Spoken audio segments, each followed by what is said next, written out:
Welcome to How You Pictured It, the podcast for creative entrepreneurs ready to grow their business in a way that feels good. Here you'll find actionable tips and tools to create the business and life you pictured. I'm your host, Kate Hyde with Dear Kate Brand Strategy. Let's get started.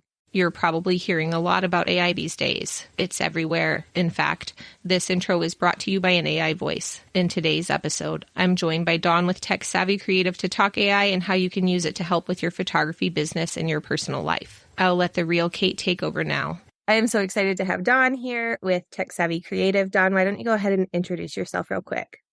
Sure. So I'm Dawn, and I am a San Antonio-based technology coach for creatives. My experience comes from the IT world first. I started as a software engineer. I worked for Apple before that.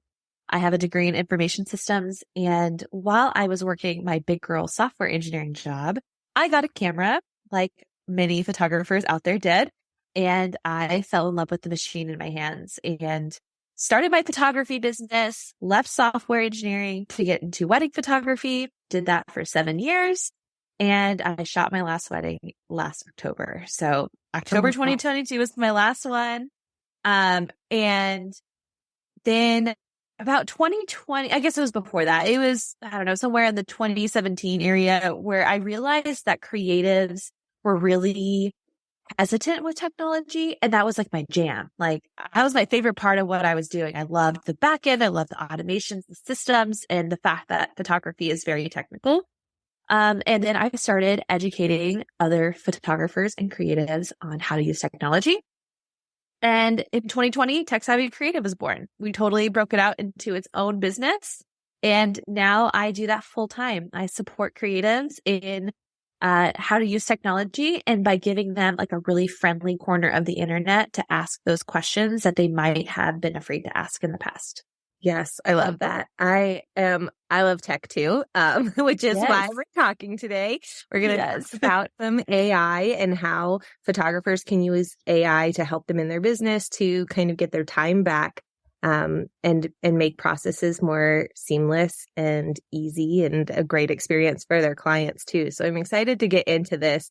That's a wild story to go from tech to creative and tech. I love it. I know. It's like full circle. I'm so thankful for it because unless I had the 7 years as a wedding photographer, like I wouldn't be able to do what I do now unless I was in that industry. Yeah. I wouldn't have been able to go from software engineering to this. So right. I'm so thankful for that, that whole journey because it really came full circle and now I'm doing what I love with the people that I love. So it's just a win-win. Yeah, it's so helpful to have that the photographer background to go into helping photographers because we definitely have our own kind of language, don't we? We have our own systems and our own way of working things and not quite the same as other industries for sure. Totally. And there's not very many industries out there in terms of like the solopreneur sense that like manages like hundreds of terabytes of data. Like photographers do. I mean, think of all of the data that we have every single day. And not only is it data, but it's like that file is somebody's most important day of their life. And there's a lot of responsibility and a lot of pressure that comes with that. And it's my goal to like really take that responsibility and protect it and learn how to do that in a way that's easy to understand. So that's why I'm here. Yeah, I know when I started photography, like the file management part was so overwhelming and there's not enough information, I don't think, on like how you should be taking care of your files. And I know you offer a course on that now too, right?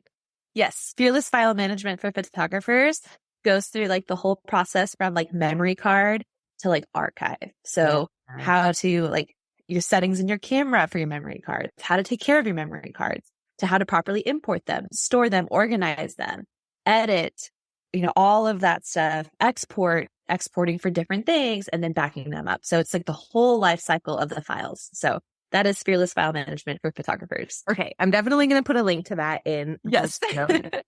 Because I think it's so useful and something that definitely is not out there otherwise. So wonderful. I'm so excited about that program that you offer. Let's get into AI. What is your like definition of AI? So, okay. So this is like a great question because I feel like the word AI is being used very loosely lately. And like it's a buzzword, right? So people Right. are like using the AI like domain, like, name.ai, and it makes you think it's an AI tool, but that's not what it is. So the difference between AI and not AI tools are learning and adapting with the information that they receive. So like a very popular one that everybody's talking about is ChatGPT. Okay. So ChatGPT has collected this information and it's making like educated, smart decisions based off of the input that you give it. Okay. So as it gets to know you more, it's going to change over time. Things are going to adjust. Another great example of an AI tool that's truly AI is ImagenAI. So I don't know if you had experience with that, but it's a photography software where it's editing your photos. And then not only does it edit it, let's say you make some changes to it afterwards, you send it back to them and then it learns you more. Like it's learning, it's constantly evolving. So that's the true definition of artificial intelligence. Now, what AI is not automations. It's not, these very black and white, like if this, do that type thing. So a lot of tools out there might be kind of like hiding under the radar of AI, but they're really just automation tools. Like Zapier is not an AI tool. Zapier is automation. Another great example of a non-AI tool would be like Tango. I don't know if you've heard of Tango before. Yeah. I'm a huge fan of Tango. It creates like SOPs for you. Now it's creating an automated process, but it's not actually learning and making decisions based off of that input. So it's not considered an AI tool, but it is an automation tool. So that's the difference between AI versus not AI. If it's learning and adapting with you over time, it's an AI tool. If not, it's probably an automation tool, which is still a really great thing to use in your business. It just might be a little bit different. Yeah, absolutely. Examples of other like automation tools would be like Dubsado. That's a big one, right? Oh yeah, for sure. There was another one that I was looking at today. What is it? Okay, so there's one out there. It's called Rewind. Okay. Now, disclaimer for anybody who's reading this, please make decisions on what software and tools that you use. Those are personal decisions. I am not here to tell you what to use. Also, I am not here to tell you if it's safer or not. Okay. So we're just talking about what's out there. So please make a decision that's best for you and your business. But Rewind is a tool that lives on your computer. It never lives in the cloud, but it basically monitors every keystroke, everything that you say, everything that you click. And it is basically a search engine for yourself. So like, have you ever had one of those things that's like, you're like, oh, I know I talked about that, but I don't remember when I talked about that. Or did I send that in a text message or did I send that in an email? Basically, it would help you find it and like when you said it. I know it's really weird, right? But I'm not like, I've been digging into it to try to figure out, is it an AI tool or is it really just taking your data and giving you like a rewind of it, like, cause if that's like an automation tool. Yeah. So there's so many of them out there, like Dubsado, of course. I mean, we can go on and on all day about these automation tools. So, well, let's get into like the actual AI tools that photographers can use. You mentioned, you say Imagine. Is that how it's supposed to be said? ImagenAI? I think it's Imagine. I'm pretty sure. Yes. Or Imagen. I always say I said Imagen for a long time. And then I'm collaborating with their reps and they said Imagine. I was like, oh, right. That tool. Imagine. So, yeah. IMAGEN. Yeah. We'll confirm that. Yeah. I'm pretty sure it's Imagine. Okay. So tell me about that tool a little bit more. How does that work? I use it. So like I'm super interested in it. But big fan. How it works. Now, a lot of these are black boxes. Like I don't have like source code to tell you like this is how it actually does what it does. But from like a photographer's standpoint, what happens is you take your Lightroom catalog, you send it to them, they send back the Lightroom catalog edited. Okay. Now, how does that happen? Like, how did they get there? Well, when you start your Imagine account, it actually asks for up to 3,000 photos that you've already edited.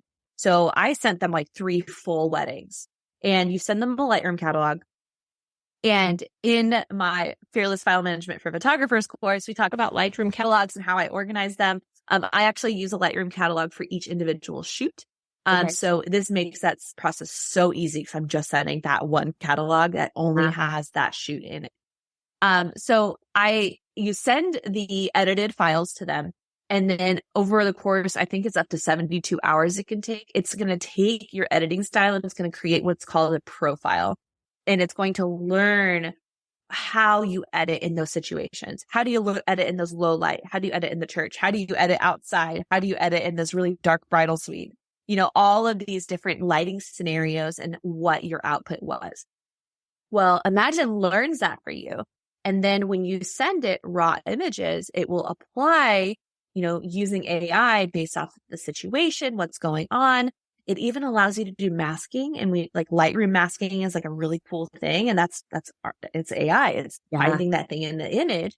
But Imagine will do that for you too. It'll mask the image, and make local adjustments to those people in there. But it does it.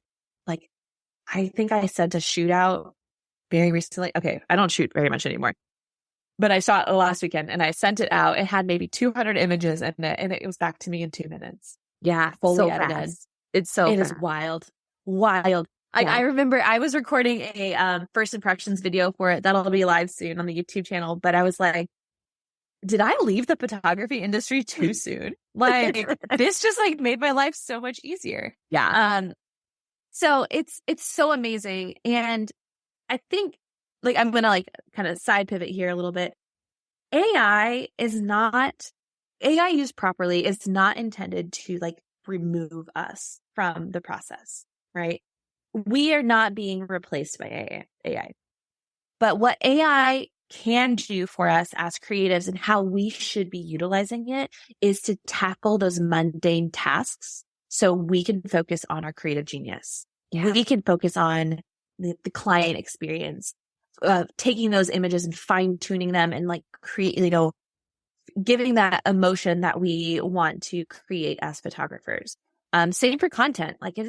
If you're using AI to generate a blog post and then you just paste it onto your website and call it a day, you're not using it well. You're not using it well because there's going to be so many legal ramifications down the line. I'm not a lawyer. But things are going to get really kind of iffy here with a content generated AI. But utilizing these AI tools, it's just giving us time to focus on what we do best. If you could have all of your wedding photos edited in a matter of minutes, how much time do you have to focus on that client experience now? Or maybe taking more weddings? Or, does that mean that you can spend more time with your family? That is where AI is going to be really powerful for the creative community, especially because a lot of us are solopreneurs. A lot of us have kiddos at home. And how different would it be if you can edit a wedding in 10 minutes versus 2 weeks? Yeah. And even in the, okay, so people say what about the editors? I have an editor. I love my editor. I adore her. Yep. But as an editor, would this allow her to take 4 times as many clients? Because she can turn things faster. She can get the initial edit done. So then she can focus on those fine tuning adjustments. Yep. Because at the end of the day, I don't want to go through all 1,500 images anyway. So if she can do that part and validate that everything looks great, maybe add some black and whites, tell the story, then that's great. She is still going to be an extremely valuable asset to my business. Yeah. So anyway, we got in a segue there, but no, that's good. I'm using Imagen.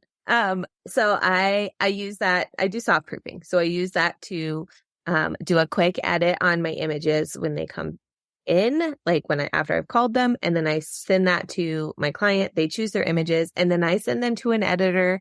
The ones that the client has chosen to order, I send those to an editor to fine tune for newborn photography. I mean, baby blemishes everywhere. Yeah, that's not going to be something that the Imagine is going to be able to take care of, like the backdrops and all of those things. So there is still that place for my editor, and I do love her, and I love how fast she is at editing and retouching. So that saves me so much time because I'm slow at it. Like, oh my goodness. And the other thing with this software is that it's not having to go through all of the brain processes that we go through to decide how an image should be edited, because it knows what we're going to pick, basically. Yeah. Totally. It makes those decisions for you. Yeah. It's, and that, I feel like that's applicable for a lot of AI tools. It's not just Imagine. Now, Imagine is doing it in a sense, like as photographers, we kind of get like analysis paralysis, right? You're like, which photo is the best one? Like, it is like a microscopic like difference between the two, right? Or like, am I editing this right? Or have I looked at this photo for too long? Have you ever gotten that? And you're like, wait, like, you have to almost like go away and come back, and 2 days later, you still haven't done it, right? You come back and oh, that's orange. Oh yeah, and you're like, what was I doing? It's so true, so true, and it just takes away that paralysis that a lot of creatives feel. Again, because we are creatives, we want to focus on our art and our experience in a lot of cases. I'm a techie person, so I was like, it's all about the process. But yeah, the same goes for like content creation. Now, I don't think I would not suggest anybody out there to be like, go to ChatGPT and write all of your blog posts for the year. Like, no, let's not do that. That's not. There's questions about like where the sources are. Is that plagiarism? What's the legal ramification? Do I own that? All of this stuff. But how much more content would you create if you had a starting point? Yeah. Because I know for me, I'm paralyzed by the list of like all of the ideas I have. Yeah. Like, I'm like, oh, I have this like spreadsheet, or I have this Notion database, whatever, of all of these ideas. And I'm like, where do I even start? Like, and these tools are giving you those outlines. They're giving you ideas. They're really helping you get past that analysis paralysis so you can create the good stuff. You can focus on the thing that you love. Yeah. And even some of these tools, they go the other direction too. So for example, one of my favorite ways to use these tools is by giving it like a link to my blog post and be like, here's my blog post.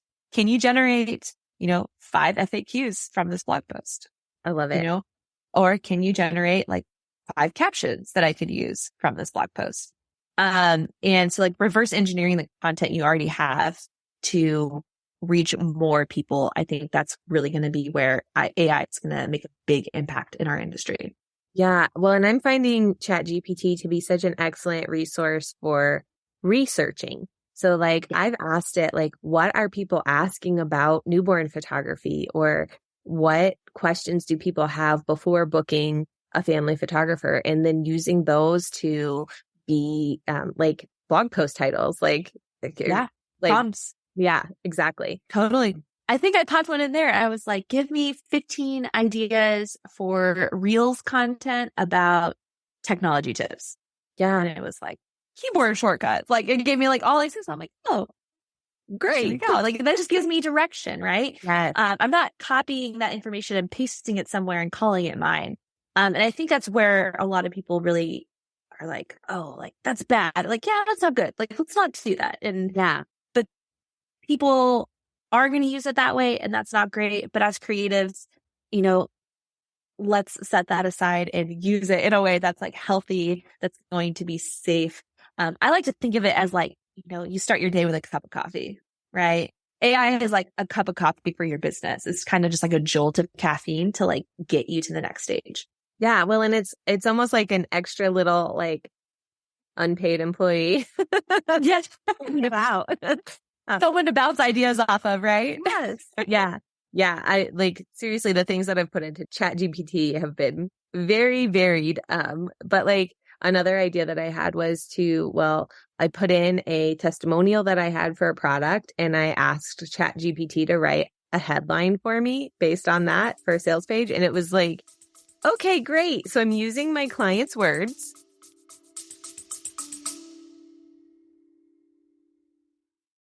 So you've got a website for your small business, but you're not really sure if it's working. I've got a brand new free resource that gives you a grade for your website, like old school report card. It's a super easy to use checklist. You'll go through, answer questions, and at the end, you'll get a grade for each page of your site plus your site overall. And you'll also get next steps to what you need to do to make your website convert and connect with your dream clients. So you have a site that sells your services for you and you can get back to life just how you pictured it. Head to dearkatebrandstrategy.com/report card to get that free resource now. And turning that into something short and quippy that I can use as a headline. And it's going to hit that person that's looking for it, those ideal people, right in the right spot because it's their language and how they are viewing the problem and seeing the solution too. So That's amazing. Yeah. So cool. And there's other tools too. I'm a big fan of Jasper. I don't know if you've used Jasper AI yet. Jasper AI is a content creation AI tool similar to ChatGPT in what the output is, but it has these templates. And you can choose a template. So you can be like, write me an SEO meta description for this blog post that uses this keyword. Okay. So like you're able to it's like marketing strategies. One of my favorite ones in Jasper is called Explain to a Child. Yes. And basically you can give it like your blog post or whatever, and then it will like simplify it. Yeah. Like if you were going to explain it to a child.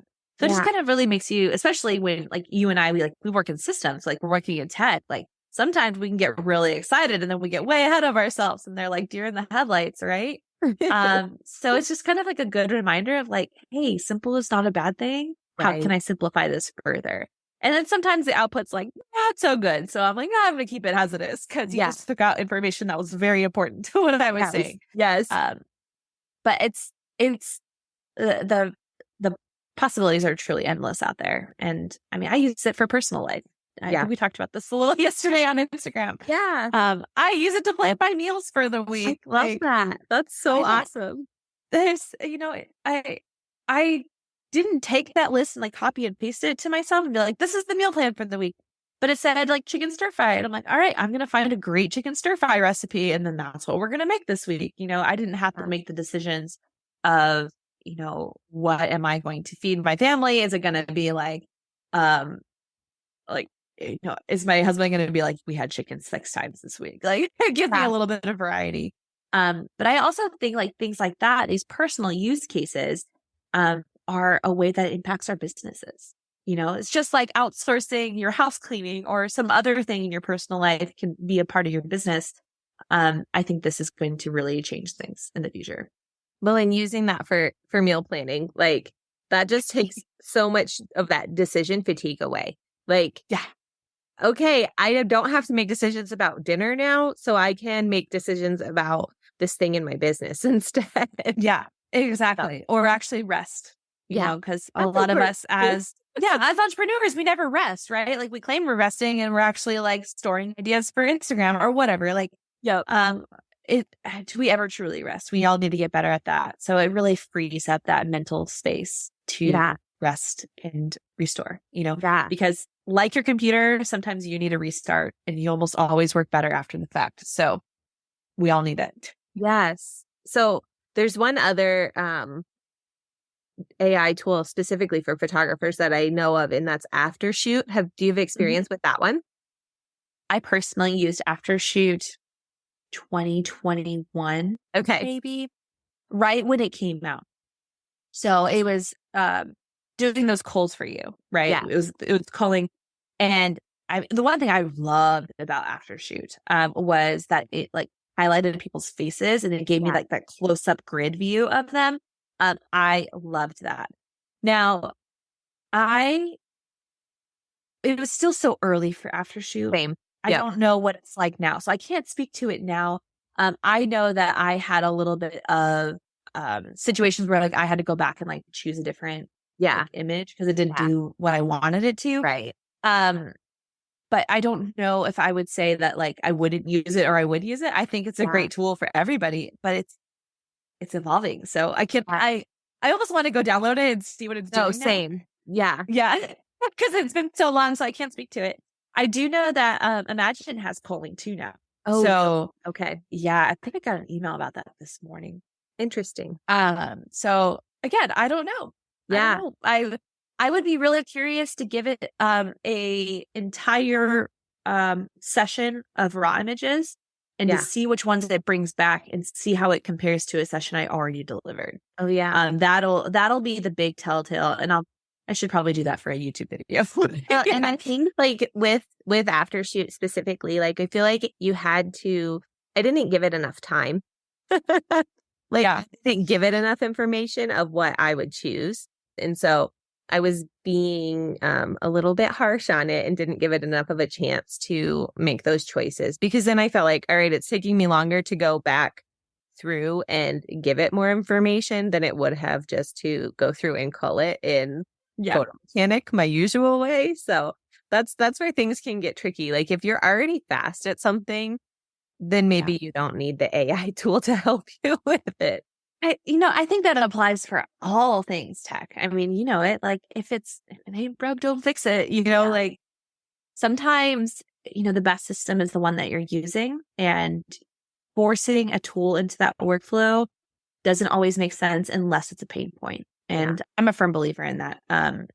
Does this make your life better? If it does, then yes, go for it. But if you love culling and you want to do it yourself, just do it. Do it. You. Like it's okay. Yeah. Here's your permission to not do it if it doesn't make sense for you. And that really applies to any tool or system or AI tool out there for anybody. Yeah. Yeah. Something that I heard recently, going back to ChatGPT, was someone concerned that that these programs, they're pulling from the internet, right? They're pulling information from the internet and compiling it for you, basically, is what's happening. And there was the concern that it's taking someone else's exact blog post and just like regurgitating it in different words. Have you thought about that? What are your concerns there? What are your thoughts there? Oh yeah, totally. And again, I am not a lawyer, so I know there is just such a gray area. And I was listening to Deirdre's YouTube video about it. She's GBP Law. She has like a YouTube video about this. Okay. And what she was saying was that AI and technology moves so fast, but the legal system does not.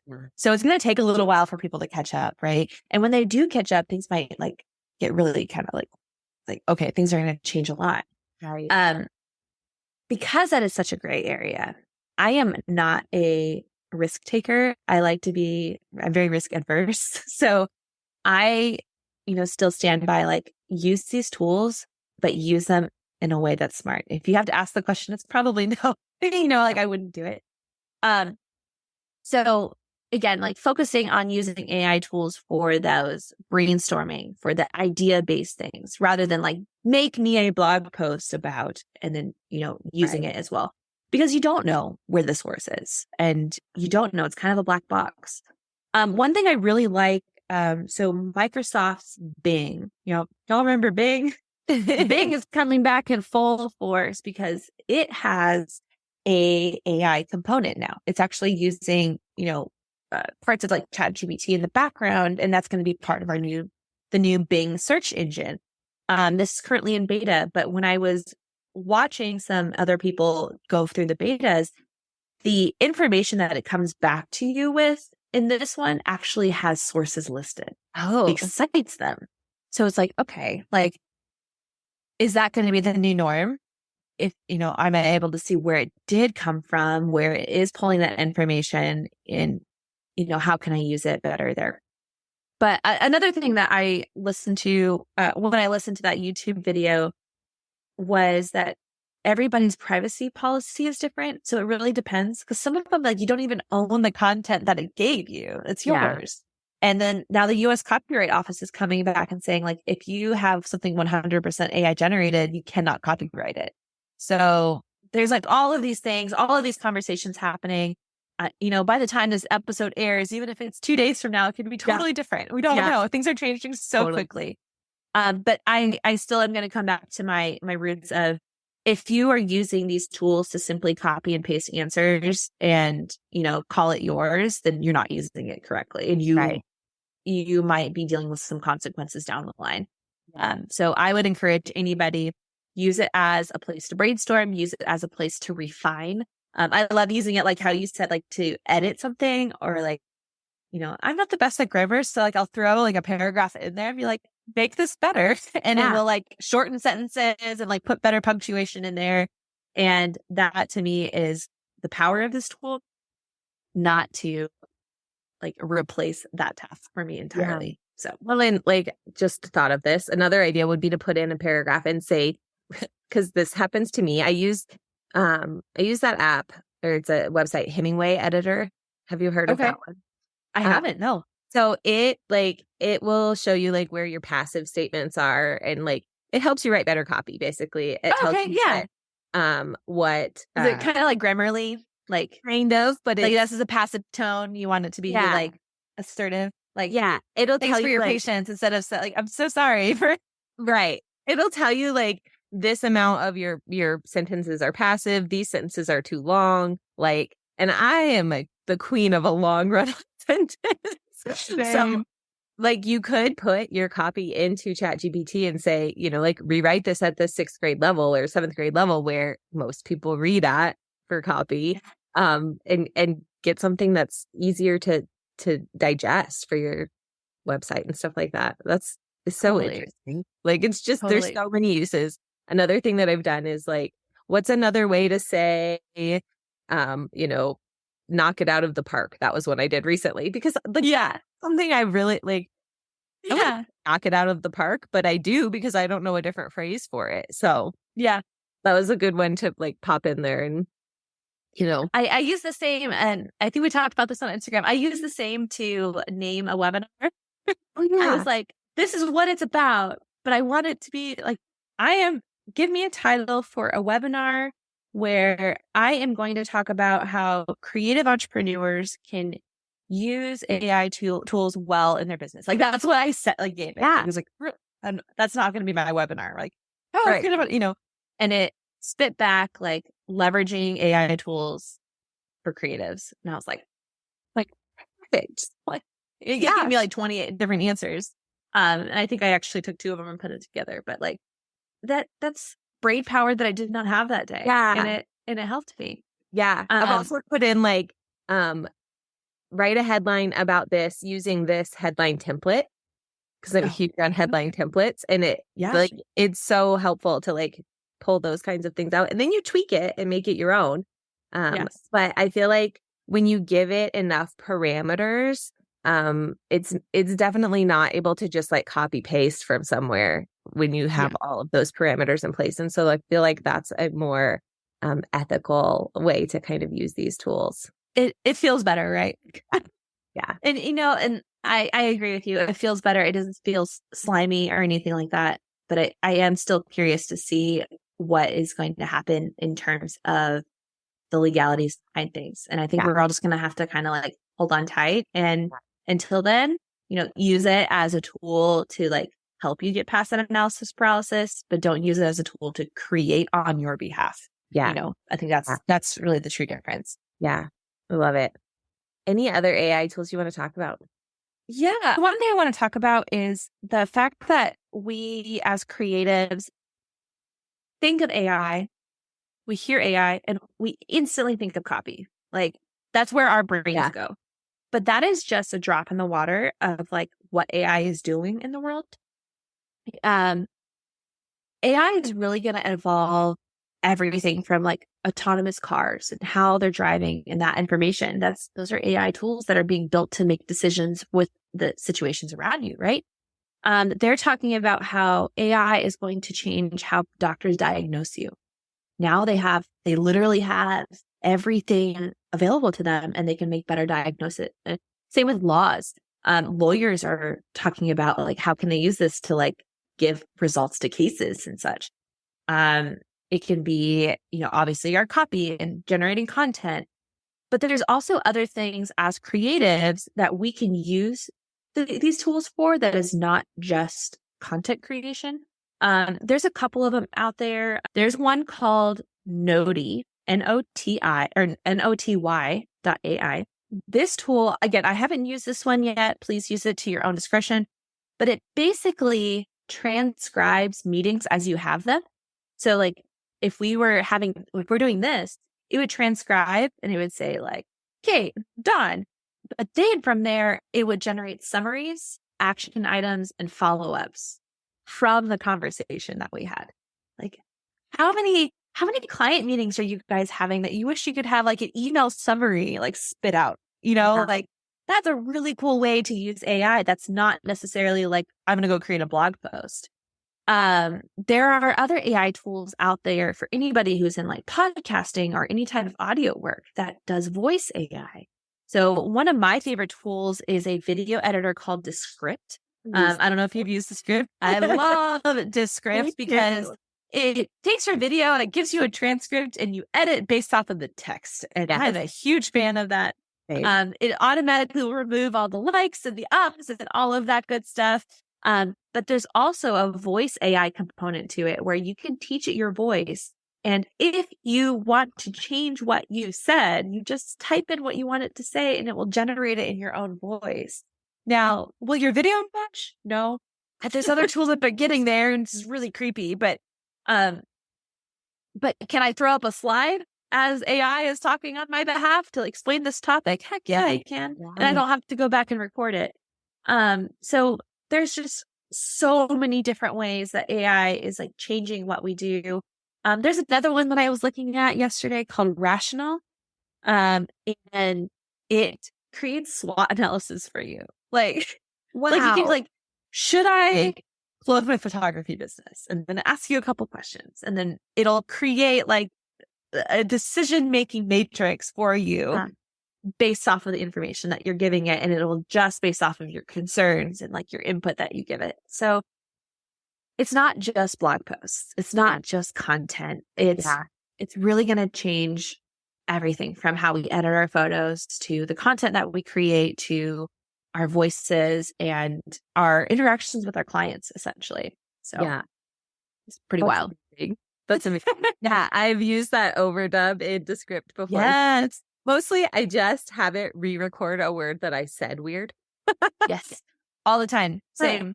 Or I put my head down and the microphone didn't catch the rest of the word. Yep. I'll fix that. Yeah, that's wild. It's kind of scary too, because like I could probably make an overdub of your voice, Dawn, and totally make you say anything I want you to. Which is, this is where, there's always going to be the negative to anything. Yeah. Like there's always going to be some resistance. There's always going to be some concerns.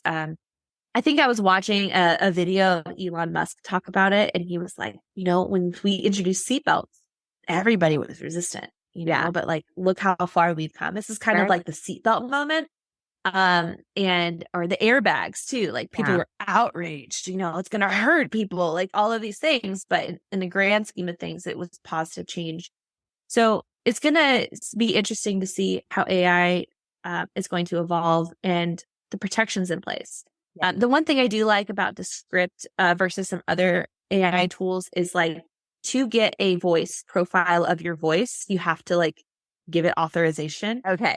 Do you remember doing that? I don't, because it was a while ago. My name is so-and-so, and I give this program permission to record my voice, and it may be used in things that I didn't say. Like you can like put all of that information in there, and it will like take it as your like signature. I'm certifying that you're allowed to do this. Yeah. That's it's not just like somebody could take a YouTube video and like, call it a day. Perfect. That's good. That's so good. Because that's a good for now. Let's see what changes. Tomorrow this could be different. So we'll see. Yeah. It's so interesting. It is like, it's a really exciting time, I think, to be in business and just to be a person. Like there's just so much cool stuff going on in the world, and I'm excited to see where it goes. We are definitely, our lifetime is a pretty amazing time, and take advantage of it, because if you as a creative are not taking advantage of these tools, the person next to you is. Yeah. So make decisions that are best for you and your business, but don't be afraid of them. Yes. Because they're scary. Yeah. Use them in a way that's smart. Use them in a way that feels good and ethical to you. And let it save you that time. Let it plan the meal plan for you. I'm doing it. I'm going to do that next week. Oh, yeah. I'm so sick of deciding what's for dinner. Seriously, because the only thing that we never can have more of is time. That's true in any situation. And that's why I love this so much. And that's why I want to show creatives that this could be a game changer for them, because time is truly what they're getting back. Yeah. Yeah. That's so good. So good. Okay, Dawn, where can we find you online? Tell me all. Yeah. So all the places. You can find me at techsavvycreative.com. I'm also on Instagram at techsavvycreative, and TikTok at techsavvycreative, and Pinterest at techsavvycreative. I'm all over the place. I love it. But I'm mostly active on Instagram. So I have a resource that is going live at the time of this recording. It'll probably be live a week from now. Okay. But it's a free resource. It's called the AI Toolkit for Creatives, and totally free. But basically, I'm going to have kind of what we talked about here, like what AI is, what AI isn't, and then a bunch of tools that you can use as creatives all in one place, so you can check them out and find all of the links. Hooray. I love it. That is amazing. Such good info. And I'll make sure to link that when it's live. Get that link. Yes. techsavvycreative.com/AI. You can get on the wait list right now. Oh, amazing. Perfect. Yep. Thank you, Dawn. It was so great talking to you. I hope you have a great day. You too. Thank you. There are seriously so many exciting things happening in the world of technology right now with AI, and I'm so excited for you to try some of them out. I've linked all of the software that was mentioned today in the show notes that can be found in the app that you're listening on, or at dearkatebrandstrategy.com/podcast. You can find all of the podcast show notes there.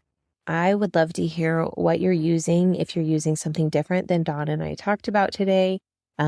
Or if you're using these tools, let me know how you're using them. You can DM me on Instagram at dearkatebrandstrategy. I can't wait to hear from you, and I will talk to you next week.